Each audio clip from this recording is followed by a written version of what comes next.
কোকৰাঝাৰ জিলাৰ গোসাইগাঁও মহকুমাৰ কঠালগুৰিত আজি অনুষ্ঠিত হয় 145 সংখ্যক চাওতাল কলনীৰ প্ৰতিষ্ঠা দিৱস।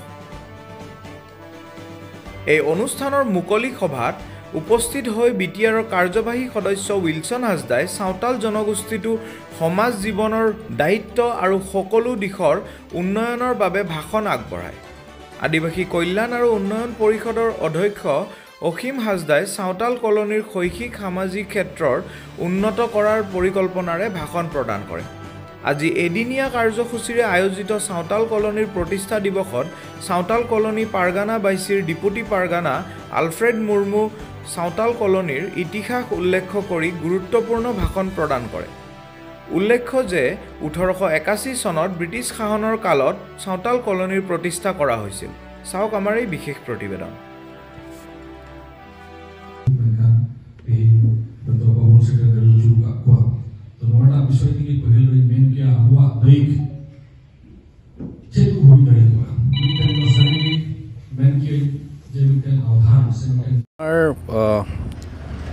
1881 চনৰ 8 ফেব্ৰুৱাৰী দিনা আমাৰ অসম ৰাজ্যৰ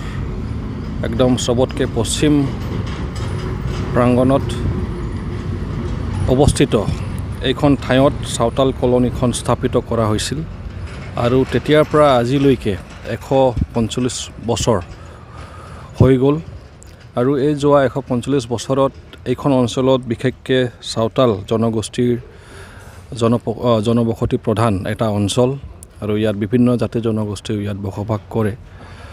তথাপিও মই ক'ব খোজোঁ যে এই 145 বছৰত যিখিনি এই অঞ্চলত এটা সৰ্বাংগীন দিশত এটা উন্নতি হ'ব লাগিছিল, মই দুখেৰে ক'ব খুজিছোঁ যে যিসকল চৰকাৰত আছিল ইমান দিন তেখেতসকলৰ অৱহেলাৰ কাৰণে এইখন অঞ্চলটো সৰ্বাংগীন দিশত যিটো উন্নতি হ'ব দৰকাৰ আছিল বা এইখন অঞ্চলৰ ৰাইজৰ যি উন্নতি হোৱাৰ দৰকাৰ আছিল সেইটো দেখা গৈছে যে সঁচাকেই বহুতেই অৱহেলিত কৰা হৈছে আৰু সেইকাৰণে এতিয়াও এইখন অঞ্চলটো বহুত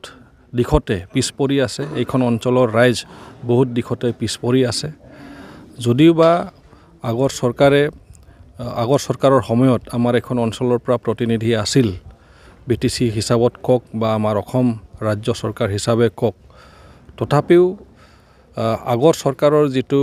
এইখন জনগোষ্ঠীৰ প্ৰতি যিটো এটা মানে চিন্তাধাৰা, মই ক'ব খোজোঁ যে হয়তো ইমান স্পষ্ট বা ইমান ভাল নাছিল আৰু সেইকাৰণে এইখন অঞ্চলটো এনেকুৱা পিছ পৰি থাকিল। কিন্তু বৰ্তমান ভাল পাইছোঁ যে এইখন অঞ্চল লাহেকৈ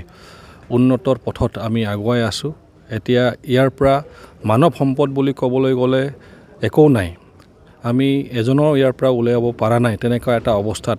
আমি এতিয়ালৈকে দেখিবলৈ পালোঁ। কিন্তু এতিয়াৰ সময়ত বহুতে আমাৰ ডক্টৰ পঢ়িবলৈ গৈছে, এতিয়া সময়ত বহুতে চিভিল ছাৰ্ভিচ পঢ়িবলৈ গৈছে। আমি আশা কৰোঁ যে এইখন অঞ্চলৰ পৰা নিশ্চয় আমি মানৱ সম্পদ বনাবলৈ আমি সক্ষম হ'ম আৰু সেইখিনিয়ে আজি আলোচনা হ'ল যে আমি কোন দিশত ক'ত আমাৰ লুপহোলছ বা গেপ আছে, ক'ত আমাৰ অকণমান হয়তো ভুল হৈছে, সেইবিলাক আমি শুধৰাব লাগিব আৰু এই অঞ্চলখন সৰ্বাংগীন দিশত কি ধৰণে আমি আগুৱাই লৈ যাম সেইখিনি কথা আমি আজি আলোচনা কৰিলোঁ আৰু নিশ্চিতভাৱে এটা ৰোডমেপ, এটা একশ্যন প্লেন বা এইখন অঞ্চলৰ উন্নতিৰ এটা ভিজন ডকুমেণ্ট আমি তৈয়াৰী কৰাৰ কাৰণে আমাৰ যিটো চাওতাল কলনী পাৰগানা বৈচি আছে তেখেতসকলক দায়িত্ব প্ৰদান কৰা হৈছে বা তেখেতসকলে দায়িত্ব ল'ব আৰু তাৰ লগতে ইয়াত বিভিন্ন দল সংগঠন, ছাত্ৰ সন্থা, মহিলা সন্থা,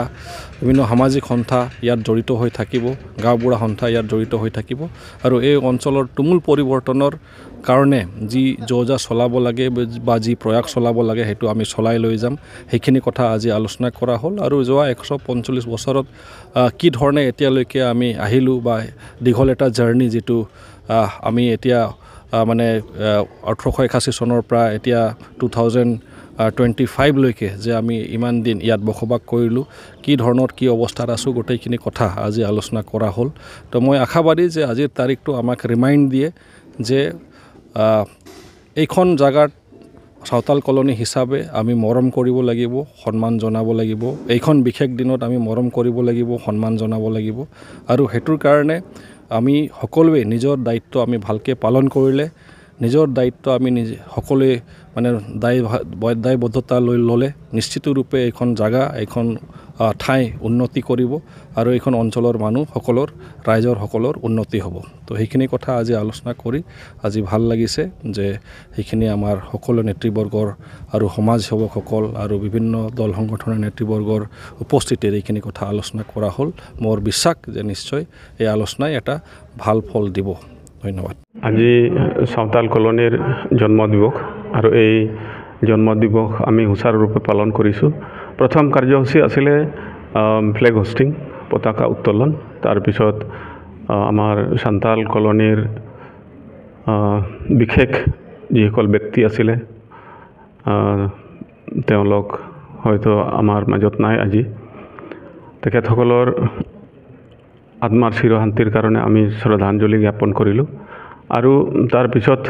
চাহ জলপান হ'ল চাহ জলপানৰ পিছত এখন সভা পতা হ'ল আৰু এই সভাখনক সভাপতিত্ব কৰিলে আমাৰ XEM খ্ৰীষ্টম টুডু মহোদয়ে আৰু এই সভাত আমাৰ অতিথি হিচাপত উপস্থিত আছিল BTRৰ EM মাননীয় উইলছন হাজদা মহোদয় AWDCৰ EM পাৰ্চিউছ হেমব্ৰম মহোদয়